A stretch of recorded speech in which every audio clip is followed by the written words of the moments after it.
start that. Going and, okay, Karen, we are live. We are live. You ready? I'm ready.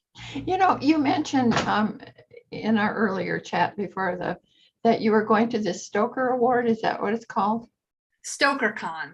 Yes, StokerCon. Because I noticed that in some of the reviews, they would refer to your books as horror and others would do it to mystery. So where do you fall in that? Or do you fall in both? I think I fall in both. I think I write kind of, I guess I'd call what I write psychological suspense with a horror twist. How's that? Does that? Well, that sounds inviting. I think Well, there are horror elements and suspense elements and mystery elements. There's a little bit of everything in there. Well, and I think there was, I'm thinking Publishers Weekly was saying that it was horrifically beautiful. That's so nice. That sounds a little overwhelming. Well, and you got starred reviews in Publishers Weekly and in Kirkus, and you've had some other authors that have, really given you high praise. Someone saying that you might have taken the place of Shirley Jackson. So I just feel really incredibly grateful for all the kind words. It's been great, and to even have my name in the same sentence with Shirley Jackson blows me away. She's well, and then Mary Shelley, is that who that is? Yeah, that's another name that came up frequently. Yeah. This last book was really inspired by Frankenstein quite a bit. So yeah, a lot of people made that link. Well, and I have to tell you that, when I first started reading the book, I thought, oh, isn't this a nice bucolic setting? We have the grandmother who's the eminent mental health person saving all the mentally ill people. And we have her grandchildren. There's Eric, who would save any animal, even if he was close to death. And then there's the sister Vi, who is the sister of Eric. And what I really liked about her, she never gave up until she had the answer for something. She was just a real go-getter. And they had this monster club because they really believed there were monsters out there. So anyway, that's kind of the beginning of this program. And to the audience, this is Jennifer McMahon, and she's written this great book called The Children on the Hill. And as I say, it starts out as kind of this bucolic little setting with these lovely little people. And then I found as I went along, every now and then there would be a little sentence that would give you the inclination, oh, wait, there's something wrong here. And so then it would keep feeding you this enough to keep you going. And when I came to the end, I was surprised. Is that the way you created that? Is that the way you meant it to be, or were you on a different path? So when I sit down to write, I never have a plan. I don't have a plot. I don't plot. I don't plan. I don't outline. I sit down with a basic idea in mind, or a question, or a character. And in this case, I knew that I wanted to write a book kind of exploring themes of monsters and monstrousness and what it means to be a monster and why are we so drawn to monsters. And I wanted to write a book that was inspired by my love of monsters and my childhood growing up with my psychiatrist grandmother in the 70s. Oh, wow. And a book inspired also by my favorite monster story of all times, Mary Shelley's Frankenstein. So I had all that. I had all those pieces, and this book took me a long time to write because I had so many false starts. Like I would start writing it and I would come at it from one angle. And in the beginning, I remember telling my agent, I want to do kind of a feminist twist on Frankenstein. And he said, great, go for it. And so I started kind of trying to write almost like a copy of Frankenstein. I was following the same format.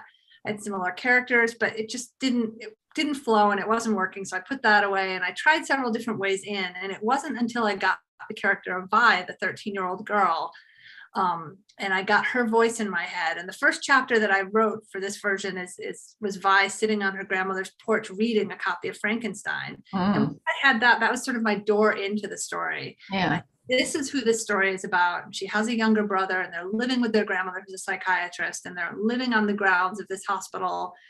And I had no idea what was going to happen. it's like for me, each book is a journey, and I have to kind of let the characters and the story show me the way and show me where we're going to end up. I didn't know. It's interesting you should say that, because I know a lot of authors do it a different way. And I think what you're saying is that you start writing the characters, and then the characters just take the story. And is it that simple, or is it? It's not quite that simple, but that's sort of the general idea. I start with the characters, and I just start writing and see where the characters and the story take me. And I don't really know. And, as I'm writing, I meet other characters along the way, and I get ideas and I scribble them down. And there are a couple of twists in this book, and I had one of them pretty early on. And I knew that was what I was writing toward that. And I knew everything that I was working on was going towards that. But yeah, and it's funny, when I'm working on a rough draft, my agent, my friends, my family will say, "What are you working on, Jennifer?" And I'll say, "No idea. There's this book, and it's about monsters, and there's a girl that takes place in the 70s. And now I've got this other character in 2019, and I don't really know what's going on." But so I have to wait till I get to the end. And then I get really organized. Once I have a rough draft, then I get organized, and I plot and I plan and I outline and I do all of that. Once I have my rough draft, I always print the first copy, my rough draft, and I lay it out on the floor of my house. Oh, kind wow. of chapter by chapter.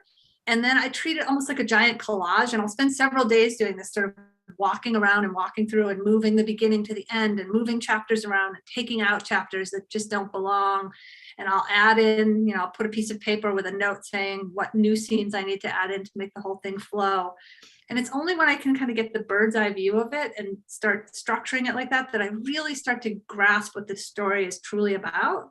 Mm-hmm. And that's when I start my outline. And I always from there, I do an index card outline where I take a color coded index card for each chapter. And I'll color code because this was sort of a complicated book. There's two timelines. Yes. There's the 1978 timeline, there's the 2019 timeline, and then I've got excerpts from, which was very fun for me, but there's a book that the kids, Bai and her brother, are writing as part of their monster club called The Book of Monsters. So I've got bits from that in there. And then I've got bits from a made up true crime book in there.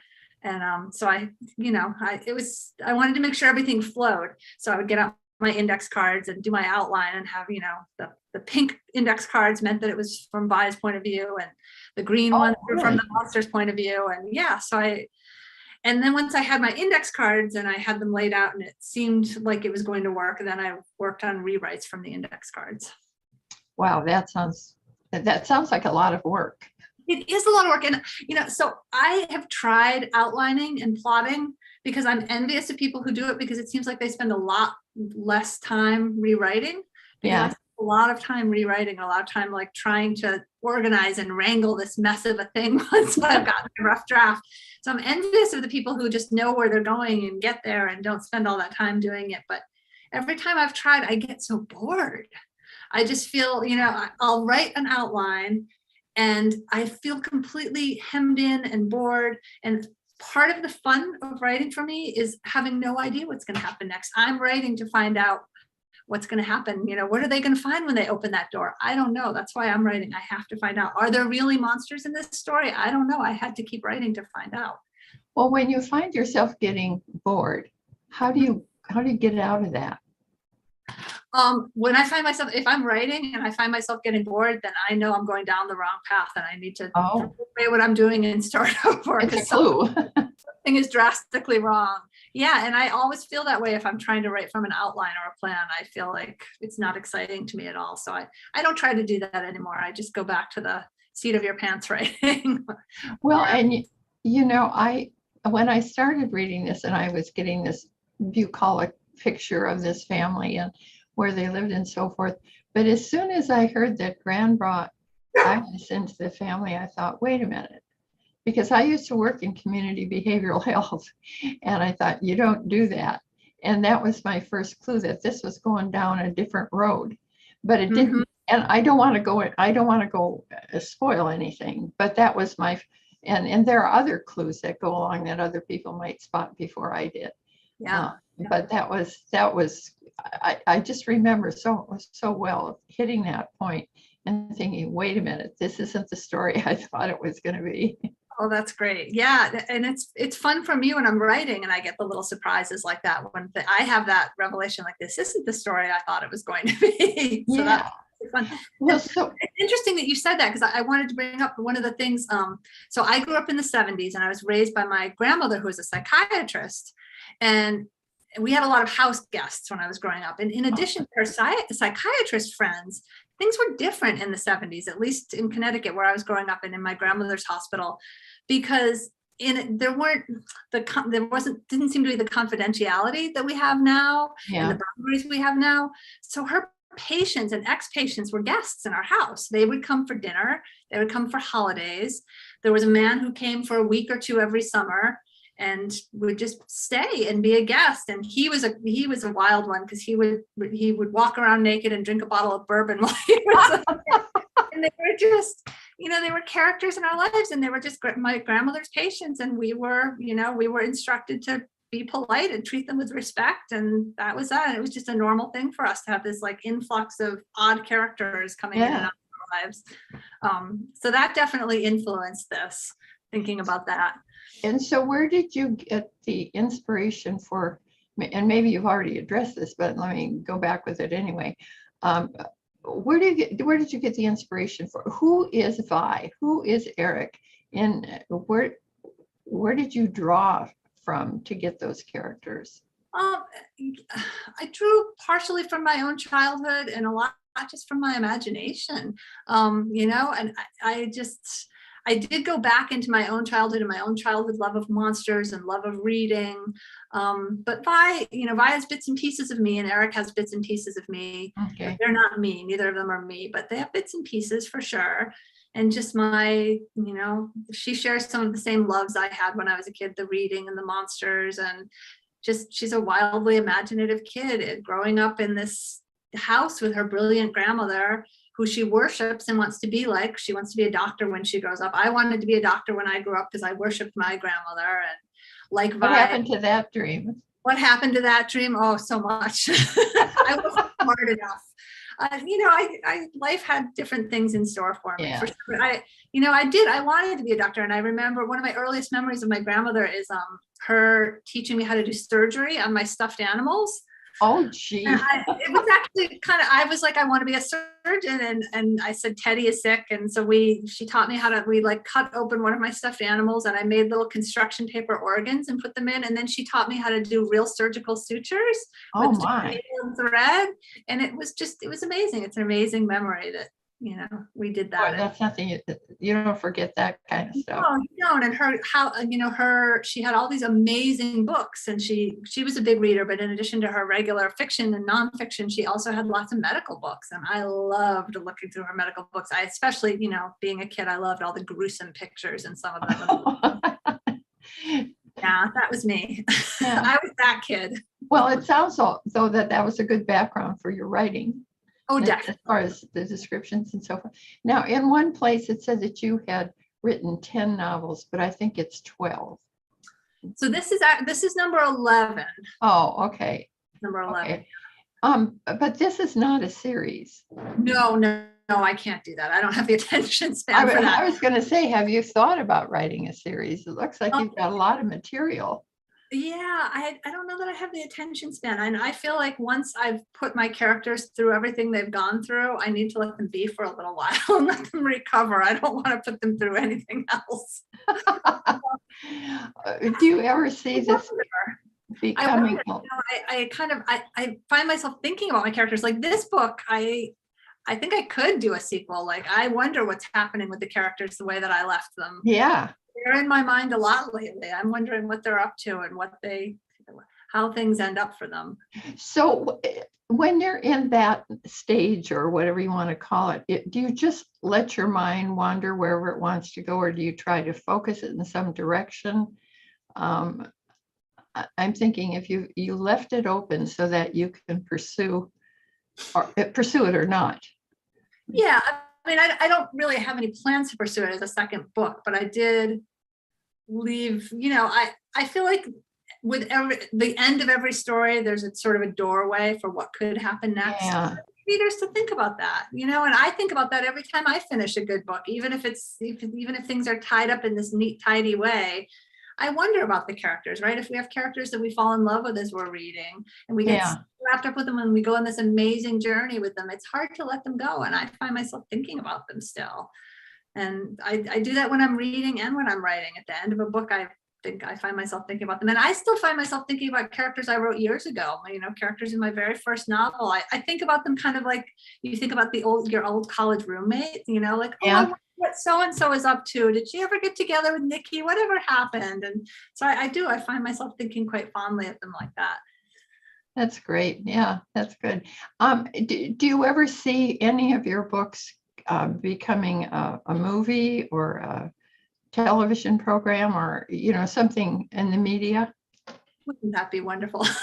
Yes, it would be. It would be. I agree. I agree. I have a film agent who is working very hard to make that happen one day. And, we've had nibbles and come sort of close a couple of times, but nothing's happened yet. But let's keep our fingers crossed. Because I was thinking of this book, The Children on the Hill, that even young kids would really like that. This is right up their alley, associating with ghosts and that sort of thing, monsters. Mm-hmm. And I think you have a wide range of audience. Yeah. I agree. I think so. So let's all keep our fingers crossed and think positively. Yeah, I'll be looking for that. All right.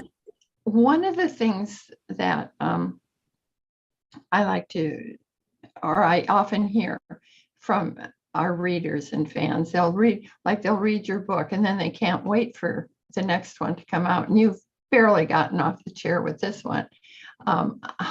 So I'm going to ask you, when is your next one?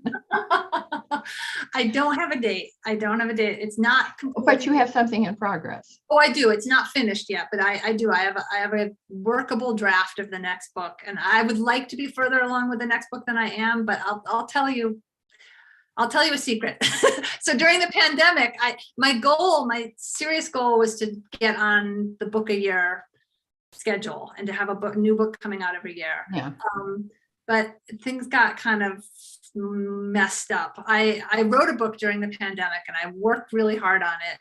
And I think it was partially my state of mind and my distraction and I don't know. We'll call it, I can make whatever excuses I want. Basically, so I wrote a book and it was a terrible book. It really was. It was really bad. So is that your opinion or did you have someone else tell you that? Oh, it's my opinion, and it was my partner Drea is always my first reader, and I knew it was really bad. But I've thought that my books are not that great before, and I can usually fix them. But this one, I felt really strongly like, oh boy, this is a real hot mess.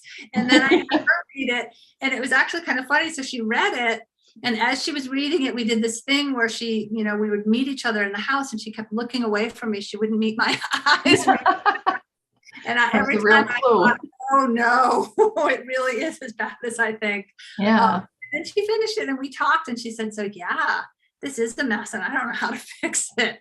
And I feel like the characters were very shallow and one-dimensional. And I feel like that there are some good ideas in there, but mostly I feel like something big is missing from it. But I have the utmost faith and belief that one day I'll know what that thing is and I'll know how to fix it. So I've just put it aside for now. And I'm working on something else that will be the next book. So the book that I'm working on now very hard and finishing up will be the next book that comes out. Whether it comes out next year or the year after, I'm not sure. It depends on how fast I can finish it and how fast my poor editor can edit it. And do you usually work rather speedily, or does it sometimes it's quick and sometimes it's slow, sometimes it drags, sometimes it speeds up? That's exactly it, Karen. It depends on the book. Some books come out so fast and easy. The Children on the Hill, like I said, took me forever to write. I would write a bit and then think it was bad and put it away. It took me a long time to write this one. And some books come out very quick and easy. And I never know what it is, what the difference is. But this book that I'm working on now, that will be my next book, I've written pretty quickly and I'm feeling pretty good about. I don't have that sinking, oh gosh, this is a complete mess feeling that I had with the other book. Well, there So, was, I read somewhere that there was a time where you were trying to decide if you wanted to write poetry or write novels. What kind of a conversation did you have with yourself in convincing yourself to put the poetry behind? Or maybe you have poetry as well, but um, how did that conversation with yourself go? yeah, it was. So what happened is I was writing poetry, and I studied poetry as an undergrad, and then I studied poetry for a year in grad school. And I wasn't writing fiction at all. I'd written a couple of short stories in like a creative writing class, but I didn't really do fiction. Um, and my poems were becoming more and more complicated, and they were telling stories. And for years I wrote very confessional poems about me. They were all about me and my tragic life and my tragic childhood and my broken love affairs, and it was exhausting, all this me, all this confessional stuff. So I started experimenting with like telling fictional stories in my poems.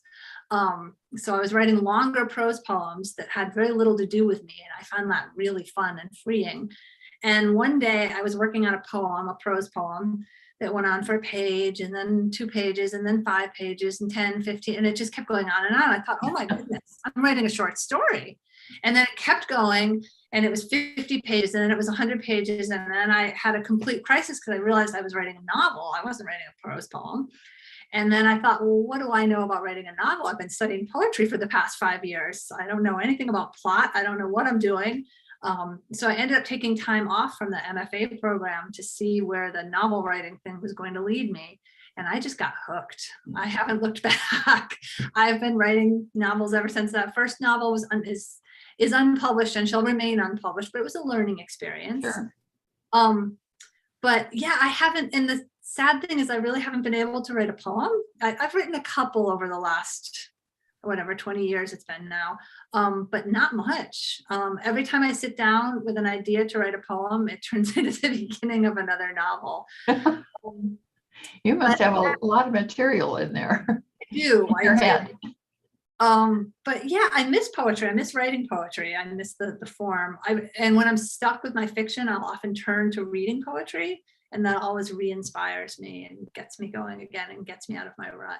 So it's still an important part of your life. It's just It is not an important something you part. created. For a long time, I've thought it would be really wonderful, and one day I'm going to do this, to write a novel about a woman who's a poet, and maybe have her write some poetry. That it would give me an excuse to make myself sit down and try writing poetry again. So, One thing I admire about writers is when you put out, whether it's poetry or a novel or whatever, you're really throwing yourself out in front of a lot of critics and fans too, but you have to be able to take both of those. Do you have any comments on that? I am a really sensitive person. So Ouch. I know it is ouch. So I can get 100 great reviews and 1 bad review, or even like I'll read a great review, but it has a not so great line in it, and the not so great thing is the thing I'm going to focus on and beat myself up over and over again. And yeah, it doesn't get easier. I always focus on whatever the negative thing is. I'll read that and reread it and think, oh, what did I do wrong? That person is right. Oh my goodness. But overall, I realize what am I trying to say? I have to just let it go. I know I have to let it go, and I have to write the best stories I can. And my goal each time I sit down to work on something is to write the book I would most want to read, and to trust that other people will feel the same way. And that's what I have to do, is just do the best I can, write the book I most want to read, trust that other people will want to read it too, and try not to focus on the folks who aren't happy with it, because there are so many wonderful books, and there are other books that they can pick up if they don't like my book. Well, and I think we're always our own worst critic. Oh yeah, that's so true. It's so true. I had this idea that because I'm just a really insecure person, and I still am an insecure person, 11 books in, each time, the honest truth is when I'm about halfway through every single book, I hit this wall where I think this is the worst piece of crap I've ever written. Oh, gee. it's all over. I'm washed up. And then I'll go to my family with my head hung and I'll say, oh, it's terrible. It's just this is terrible. I don't know what I'm doing. I'm such a poser. What's going to happen? And they laugh and they shake their head and they say, you're about halfway through your book, aren't you? You do this every time. Put your butt in the chair and go back to work. And I do, and I get over it eventually, but. Well, it's nice that you can have somebody confront you with the truth. Oh yeah, absolutely. Yeah, they always do. So who do you like to read? Who are your favorite authors? Oh, I have so many favorite authors. Yeah. I loved that you mentioned the Shirley Jackson thing because she has always been a huge inspiration. I absolutely love her. And she is a writer, one of those writers I go back to again and again, and learn so much from each time, and just all of her short stories. And probably one of my very favorite novels ever, and my favorite novel of hers is We Have Always Lived in the Castle. Oh, it's wonderful. A lot of people know Haunting of Hill House, but I meet a bunch of people who haven't read We Have Always Lived in the Castle, and I highly recommend that. That is just wonderful. Keep that in mind. I just finished recently the Fervor by Alma Katsu, and I love her. She wrote The Hunger and The Deep. And she does historical horror in this amazing way. And I love everything she writes. She takes like real world historical events and characters and puts this really frightening spin on them and adds supernatural elements. And it's wonderful. It's wonderful. And I've been on a Stephen Graham Jones kick too. I read My Heart is a Chainsaw recently, and I just started reading him like in the last little over a year or so, and I've read a lot of his stuff, and he is wonderful. The Only Good Indians is just a stellar novel that blows me away. So yeah, I read a little of everything, a lot of horror. Yeah, it sounds like it. One of the things that I found interesting in reading your book is I've been trying to break out of I like the Nordic writers, the Swedes and the Danish and all that. And I've been kind of, I'm going to say, trapped in that. I wasn't interested. So I sort of made a promise to myself I was going to try and expand my reading experience. And yours was the first one that, and it's really inspired me to go on to other things. I wasn't really sure I was going to like it, but boy, the way you just kept feeding those little clues in there. And do you do that on purpose, or did that just come naturally? Yeah, it's something I work on for sure. That's one of the things I work on with after laying the book on the floor and doing the index card outline. I want to make sure I'm putting in twists and turns and clues, and you are, giving people a reason to keep turning the pages, right? Isn't that the goal? You want a little something at the end of each chapter that makes you want to go on to the next chapter, particularly when you're doing something like mine, where it's, two different, where we've got different time periods and different points of view. I don't want to lose the reader jumping back and forth. I want to have them be excited about both points of view. Good. Another thing I wondered about yours, and maybe I'm taking this too far, but in this book, and maybe it's both, is it to entertain or is it to give some real thought-provoking ideas? Or is it both of the above or something else? That's such a great question. I mean, it's definitely to entertain, and a book that I'm hoping people will just get swept away and lost in. But I hope that it is thought-provoking, and I hope it makes people think a little bit about the whole concept of monsters and what is a monster and what makes a monster. And I hope that people have really interesting discussions about it in book clubs. I'm looking forward to hearing from what conversations are sparked from it. And I didn't even think about it, but is this a book club, Vic, for some book clubs, and you have a little guide for them? I have heard from some book clubs who are going to be picking it. Yeah, and I would love to. I'm interested and eager to hear what conversations come up. For sure. I think there's a lot of good stuff in there that could bring on some great conversations. Yeah. Well, so can you tell us a little bit about what's coming up here in the future? About Sure. What you're working on? Yeah, the book that I'm working on now, that I'm just trying to put the finishing touches on, is so I get asked a lot, because I write scary books. People ask, is there something that's too scary for you? Something that you would never write about? And I've always said, definitely there is. Demons. Demons scare me so much. That's my own personal thing that I said, no way, I'm never doing that. I'm never touching the subject of demons.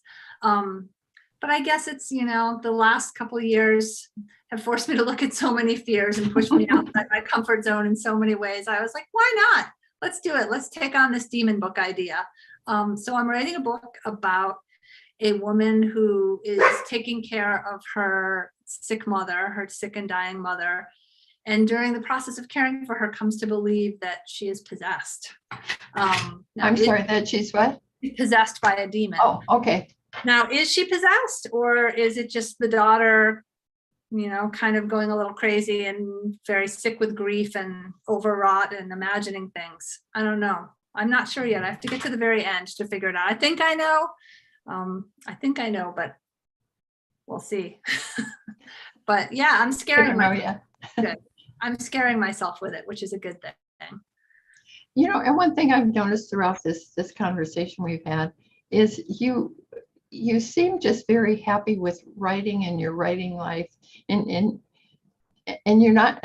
I don't want to say you don't take it seriously, because I think simply by some of the things you've said, you do take it very seriously, but you seem to really enjoy what you're doing.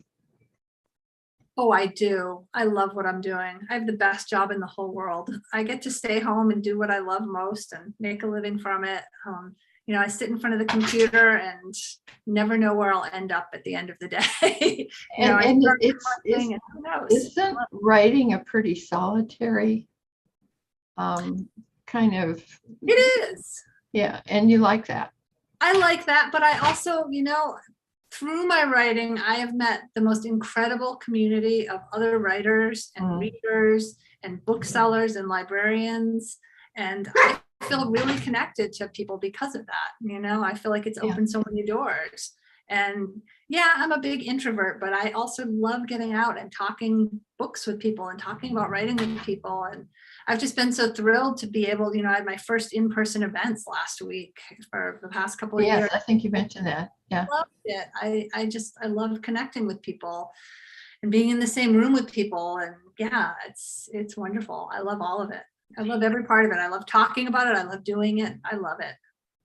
I had, when the pandemic came on, a lot of our programs went virtual, like the one we're having now. And I thought, well, good, then we can reach a wider audience doing this. But I have yet to meet anybody who thinks that beats a face-to-face encounter. And, and when we set up the store, so we have people in there with the author, and you find out, gee, they're pretty much people like we are, and that sort of thing. So that face-to-face thing really seems to be the big difference. It really is. It really is. I mean, I agree. I think it's wonderful, and it's been an absolute lifesaver that we've been able to do these virtual events. And it's been great because I get to see people I wouldn't normally see. I get to have a book event, and people from all over the country and all over the world even can attend, which is amazing and wonderful. Yeah. I love that. And it's just been a wonderful way to connect when it wasn't safe to go outside and to leave our houses. It's been an incredible way to connect with like-minded people. So I'm kind of hoping that doesn't go away completely. I hope that people will continue to do both in-person and virtual events, and kind of a hybrid. I hope that continues, but I totally agree. There's nothing like being in a room with people. And just having the energy of being in a room with other people and being able to give hugs and actually see people's eyes and faces. Yeah. And there's just an energy that happens at a live event that you can't get on Zoom or on. Do you go to a lot of the, gosh, I don't know how to define this, but the big events like the VoucherCon and that sort of thing, do you attend those? I have attended them, and I plan on it again. The only one I'm doing this year is I'm doing StokerCon in Denver later this month. But yeah, I have in the past gone and loved both VoucherCon and Thriller Fest. And yeah, I'm actually really sad that I wanted to go to Thriller Fest, but it just doesn't work with my schedule this year. Yeah. Next year. But yeah, and I love those too, because it's just a wonderful way to connect with other writers and readers. And I love not only being on the panels, but going to the panels and walking and hearing other writers talk about different subjects that are interesting to me. And I'll be there with my notebook and pen taking notes. Do you ever go without a notebook and pen? Oh, no, never. I always have a notebook and pen or index cards all the time. Sounds Yeah. like a I good can't plan. trust my memory. I can't trust my memory. And then, people say such amazing things. I want to make sure I capture it. Or book recommendations. I want to make sure I write them down because I know it'll be lost by the time I get back to my hotel room. Yeah, there was a quote in your book somewhere, and I thought I marked it, but about that something about we all have it gave the idea that we all have a monster inside of us. Am I being fair with that? Yeah, no, that's true. I think that's from something that the kids write in their book of monsters, that we all have a little monster inside us. And yeah, I think that's part of what draws us to monsters. I think that we all have a little piece of that inside of us. And Yeah. I definitely, when I was a kid, it was one of the things that drew me to monsters. I loved all things monster when I was a kid, and I loved all those old black and white Universal monster movies. The Wolfman and Dracula and Frankenstein and Bride of Frankenstein. And I think one of the things, looking back on it now with my adult brain, I think one of the things that drew me to monsters was kind of their sense of otherness, right? They're drawn to the world of the humans. They may have even been human once, but they're clearly not human. They're like dwelling at the fringe, and they don't really belong, and they're kind of hated and loathed and sometimes even killed and hunted for it, right? Yeah. And I think I felt like that a little when I was a kid. I felt like an other or an outsider. And I was the weird kid who loved monsters, who was growing up with her grandmother. And I felt a little bit like I didn't belong. And I think that's what drew me to monsters then. And Wow. it seemed to me that it would be easier to turn into a monster. I actually, I found a book when I was a kid about werewolves. And in the book, there was a section at the end of the book with a spell for how to turn yourself into a werewolf. Oh boy. Totally went out into the woods on the full moon, and I did the spell because I thought it would be so much easier to actually turn into a monster and grow fangs and claws than deal with being a human girl and all the complexities of friends and family and human emotions. And it would just be easier to run through the woods screaming and howling at the moon with fangs and claws. Did you ever try that? So I did. I tried the spell. I did the spell on a full moon. I lit a candle in the woods, and it was a full moon, and I said the things, and I was so disappointed when it didn't work. It was just like profound disappointment when I just had to walk back and trudge back home through the woods to my bed and crawl into my regular bed and put on my nightgown and wake up in the morning and eat my Cheerios and get dressed and go to school and just be a human. It was so disappointing to me. Although I may have told my brother that I did it and that it did work, and tried to scare him and said, actually, I'm a werewolf. And I think he believed it for a little while. But not too long. No, probably not. I think he caught on. I hope he knows by now that I'm not secretly a werewolf. Well, you remind me a little bit then of your character Vi, because I can envision her. Yeah. And that relationship there. Yeah, no, there's actually a scene in the opening of the book where there's mention of the spell to become a werewolf, and that was totally drawn on my own experience. Wow. Yeah. Have you given any thought to writing something outside of monsters? Yeah, I write, I do tend to like to write about the creepy. So I've written like ghosts. My last book, The Drowning Kind, was kind of like a creepy haunted swimming pool. Yeah. That something dark maybe dwelt in. I wrote a book that didn't have it had a different kind of monster. I did write a book called The One I Left Behind that was about a serial killer. So they're all a little dark. That sounds like monster. They all do have some kind of monster, one kind of monster or another maybe. I've written a kidnapping book, so that's another kind of monster. I guess they're all a little dark and monstery. Yeah, I've been actually also working on a book for younger kids. I've been working on a middle grade book, but it's about monsters too. I guess I'm kind Well, of, I'm not sure that's a bad thing. no, probably not. No, probably not. I think that we have to write about the things we're passionate about, right? Well, that, and I think, well, whether it's a kid or an adult, having a little imagination isn't dangerous. And No. especially kids, I think they need to be encouraged with that. Oh, absolutely. I totally agree. Yeah, when my daughter was a little younger, she's 18 now, but when she was in middle school, one of the joys of my life was her teacher in middle school talked me into going and doing a writing workshop with the kids once a week. And I dragged my heels and I said, no, I don't want to teach. And these middle schoolers are going to eat me alive. What a terrible idea. But it really became the high point of my week. It was something I so looked forward to. And I learned more from those kids than they could have learned from me. And I loved it. I had so much fun. And every week I would go in with a writing workshop with exercises, and they loved it. And I just loved seeing the wild leaps their imaginations took. It blew me away every single week. It was so much fun. It was just a blast. And I like doing workshops with adults too, but the kids were special because it was just the connections they could make. It's not something that I see happening that easily with most adults. So it was wonderful. Yeah, and I think sometimes, and I think it's with adults too, but with children, they can express themselves in writing better than they can in speaking.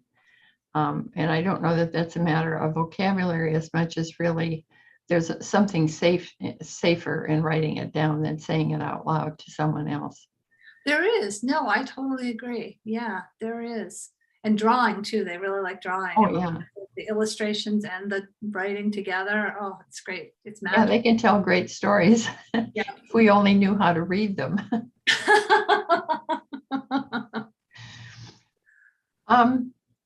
What do you do in your spare time? I ask that rather cautiously because I would think spare time is maybe a foreign language to you. So I live in Vermont and all of my books are set in Vermont. I spend a lot of time exploring the wilds of Vermont. I spend a lot of time camping. I spend a lot of time out in the woods.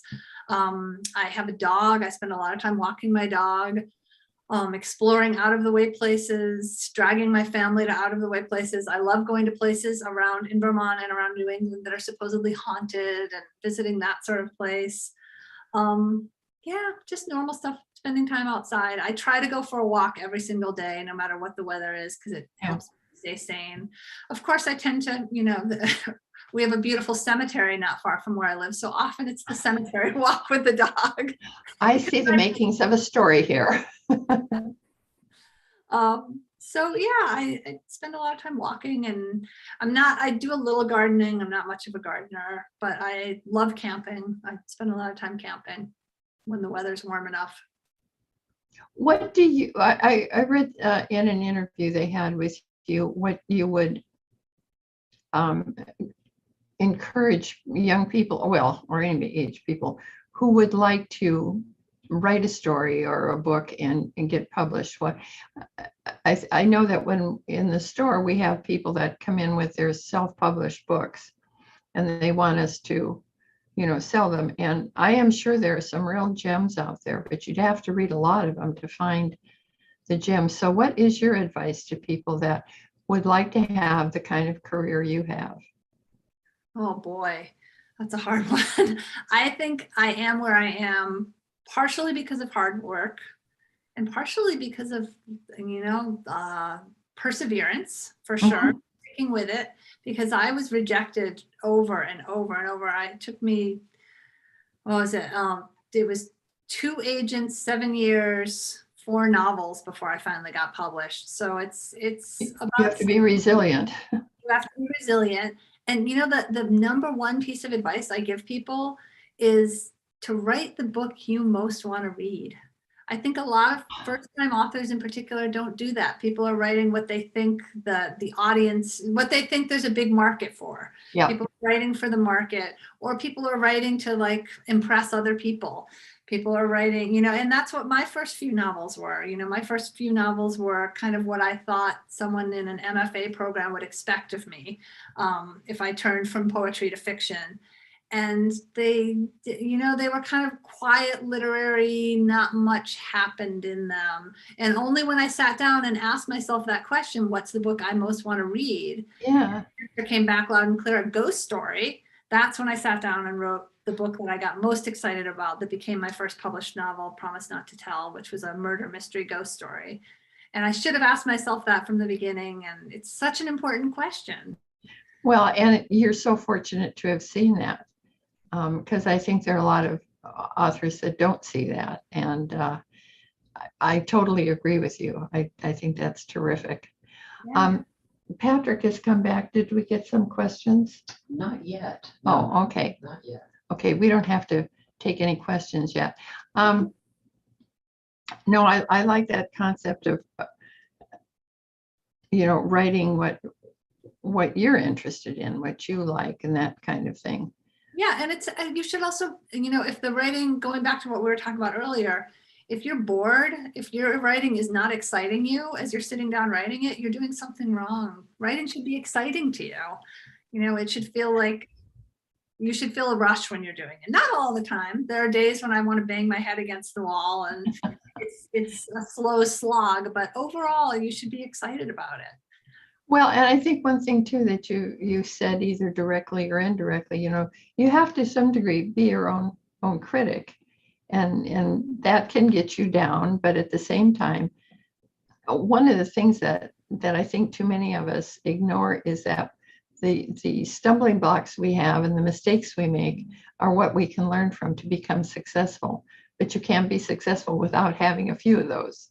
That's so true. That's true in writing and in life in general. That's absolutely true. We learn from our mistakes. And, you know, sometimes you have to do something over and over again before you get it. And Yeah. another thing, you know, is I sometimes do meet writers who don't read a lot, who say, oh, I don't have time to read because I'm so busy writing. It's like, no. Why are you a writer if you're not a reader? You have to be a reader first. And you have to, you know, especially if you're just starting out, learn to read as a writer. You know, if you find a book you love, go back through and figure out how they did what they did. You know, Yeah. how to keep you turning pages. What tricks did they use? What, you know, look at the way they described things. Look at the way they built up the characters and got you sucked into their world. Really study the books you love. So that's a big, important thing too. You know, I realize I'm kind of jumping around here, but another thing that occurred to me is I can suffer almost any plot as long as it has good characters. Now, so you can guess my question. Do you go for the character or the plot, or do you like to meld them together as much as possible? Or am I asking a really stupid question? No, that's not a stupid question at all. I totally agree with you. I feel like you have to have a good character that you want to go along on this journey with. And without that, even if it's the most exciting plot, I'm not there for the book. Yeah. You know, and that's how I feel, you know, so when I'm writing, I have to really feel passionately about my character and really feel like I'm getting to know my character and sharing enough of my character on the page that a reader is going to want to go on this journey with them. Yeah. And then, you know, and I sometimes it's kind of simultaneous. I'll be working on the plot at the same time, but I almost always start with the character is the most important thing, right? Because they sort of make the plot. Yeah, and especially like with me, I write kind of weird stuff. Sometimes I've got ghosts and ghouls and things that go bump in the night and things that are sort of otherworldly, and I try to bring readers along by grounding it in the real world. And the most important way to do that is to give readers a character that they're going to want to go on this journey with and that they can believe in and see pieces of themselves in, maybe, or pieces of someone they know and someone they're gonna want to go along for the ride with. Yeah. I think that's so important. Yeah, I think I know that some people, you know, would care about the plot over the characters or the characters over the plot or whatever. And that made me start looking at what I preferred. And I like stuff that kind of goes together. I figure your plot will take care of itself if the characters take the lead. Yeah, And there's a lot, there's still a lot of work. Plotting is the thing I've had to work the hardest at, especially with my background in poetry. Yeah. I realized pretty quickly that a book, a novel, or a short story or anything has to have something happen in it. Has to move. It can't just be beautiful metaphors and descriptions. And it has to move. Things have to happen. And that's something I've really worked on. And I feel like I've learned something new with each book. And I really love putting like twists and like big twists and turns and things that will make the reader go, I love it. It makes me so happy because those are the kind of books I love to read. So I work hard at those. I work hard at trying to do that and trying to surprise readers and, give you just enough clues that it makes sense when you have that moment, you look back and say, of course, but not so much that I'm hitting people over the head so that you guess everything before it happens, Well, and that's what, at least for me, that's what you did in this book. When I finally realized what was going on, I thought, oh, gee, why didn't I see that? It was just really stunning to come across that. So I was kind of interested in how you do that. Who is your harshest critic? And I don't mean mean but who really works with you to make sure your best side shows? I am so lucky. I have such a great team. So there's, I'm my own harshest critic, but my first reader is always my partner, Drea, and she will tell it like it is. She's not going to sugarcoat things. And I know Good for her. And so every time I write a book, it goes to her first. And she reads it, spends a little time processing it. Then we sit down and have a meeting. And I take lots of notes and I try super, super, super hard not to get defensive. That must be quite a task. Even if she's tearing things apart, because I know and I'll think, oh, she's wrong. She's just not getting something. And then I'll walk away and I'll realize, oh God, she was right again. Right. That character is just really one-dimensional and this doesn't work. And she's right. So she's my number one reader. So the book will go to her. We'll have our meeting. And then I sit down and I make a little outline of how I'm going to revise according to her suggestions and what we came up with from our conversation. And then I revise, and then it goes to my agent, who is amazing. And he's going to tell it like it is. He's not going to sugarcoat things either. He's definitely got the tough love approach. If he feels like I can do better with parts of it, he will push me to do better. Aren't you lucky? And I feel very lucky. And I've had the same agent from the very beginning, from book one. And he is amazing. He's a force of nature. I love him. I wouldn't be where I am without him. And so he and I will work on it and he'll give me his opinion and then I'll work on it some more. And then it'll go to my editor. And I've been very lucky to have a bunch of wonderful editors throughout my career. And I feel like I've learned from each one. Each editor is a new learning experience and it's great. Well, and I think part of that too is when you say you learn from, you're open to learning more rather than sticking with what you have right there. And I think that's where a lot of people go wrong when they're stuck where they are rather than opening themselves to some other suggestions. I think that's true. And for me, a book is a team effort. I could not do this without the team I have behind me. And I so value all their opinions. I might not always agree with it. And I might argue a little bit about certain parts. And sometimes I win the argument and they say, oh, I guess you're right. The story is stronger this way. But oftentimes they're right. And I've learned to listen to the people who do this for a living and have strong opinions. And and part of the process is always, it's not just my editor at the publishing house, it's shared in the house with other readers. And I love I'll take all the feedback I can get. I really will. And take it all into account and think about it and process it and find a way to work those suggestions in. And are you happy with the way your books have been received? I am very happy. I'm absolutely overjoyed. And I feel like the audience kind of grows a little bit with each book. And I absolutely love that. And I love it. I feel like I just feel really lucky. I feel like I have a wide range of audience. I have young people who are reading my books. What I particularly love is I have people who come to me after reading a book and they say, Well, I usually read mysteries or suspense or historical fiction, and I don't do anything scary, but I love your books. And What a compliment. can you suggest more books like that?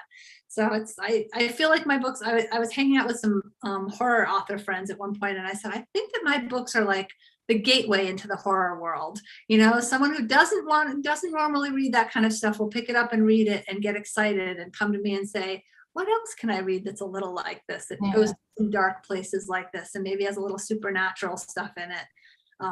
So that's wonderful. I feel just so lucky. But I think too that, and I'm speaking for myself now, where I told you I was trying to get into some different reading and so forth. And I think you did, I realize you didn't write just for me, but just that a little clue every here and there. And then leading up to the big reveal, that's enough to convince me I need to go further with this. Oh, that's so wonderful to hear. Thank you. That's great. So, well, I'll be waiting for your next book. I'm working away on it. Should do 2 quick questions. 2 quick questions for you from the audience. Yeah. All right. Hello again. Yeah, Stefania, who's tuning in from Italy, of all places, has a couple of questions for you. She would like to know about, she says, I have a question. I would like to know, what is Ms. McMahon's personal relationship with the supernatural? Have you had any supernatural experiences yourself? I am a big believer in the idea that there's more to this world than meets the eye. So I'm definitely open to all sorts of possibilities. When I was growing up in my grandmother's house, I was absolutely convinced that there was a ghost named Virgil living in our attic. And I would, have what could have been vivid dreams, or maybe I really was seeing a ghost of a man coming down our attic stairs, which were in my bedroom, and sitting at the foot of my bed and talking to me. And I would draw pictures of him and tell my grandmother, who was a psychiatrist, remember, and she was concerned when I told her about Virgil living in the attic. So was he a figment of my imagination? Was he a ghost? I'm not sure. I don't know, but I'm definitely open to the possibility.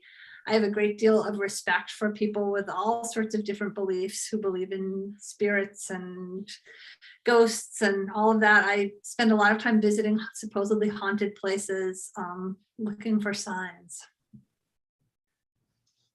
Yeah, it does seem, by the way, don't you get the sense that, in certain places where, violence has occurred, or, traumatic events have occurred, that they can somehow retain the residue of that? Oh, absolutely. I am a big believer in the idea that places hold memories. I really think that they hold on to that. And sometimes I think that, there's a haunted bridge that I go to pretty often with my daughter, not far from where we live, that, is supposedly a haunted bridge. Is it really haunted? I don't know. But I believe that because so many people from all over New England and all over the country even come to this bridge, bringing their own stuff and their own ideas, that the bridge is kind of picked up on that. And maybe that helps make it haunted, and that contributes to the energy of the bridge. Right. Maybe as a final final last question here. Stefania wants to know, and you guys have touched on this a little bit, but she says, why do we have the need to be scared by books and movies? Do you think it's therapy, a way that helps us take control of some of our own fears? Oh gosh, that's such a good question. I think that for me personally, I'm drawn to reading scary books and watching scary movies because it helps make me feel brave, because there is so much real terror in the world around me. And when I read a terrifying book, it's horror that I can control and can make me feel powerful. And that's one of the things, and it's a way for me to safely explore my own reaction to fear and my own fears. And I can, if it gets to be too much, I can close the book. I can turn on the lights. I can put it away for a little while. So that's one of the reasons that I do what, that I'm drawn to horror. Interesting. I have a nice little final comment here from a reader. She says, Rhonda, she says, I've read every book you've written, Jennifer McMahon. I just bought Children on the Hill and can't wait to start reading it. I love your writing style and wish you'd write faster. Thank you. Thank you, Rhonda. I'm going as fast as I can. Thank you. That means a lot. That's great. Okay, well, it's been great talking to you. I'm so glad I had an opportunity to meet you. And maybe someday you'll make it to the Poison Pen. Oh, I hope so. I would love to come back to the Poison Pen. Absolutely. It's been wonderful to talk to you, Karen. This has been great. And hurry up with that next book, would you please? I will. I'm working. Okay. I'm going to work on it as soon as I log off of here, actually. I'm going to do a little editing. So I see. Okay. Thanks so much. oh, thank you. And thank you to everyone who showed up. Thank you.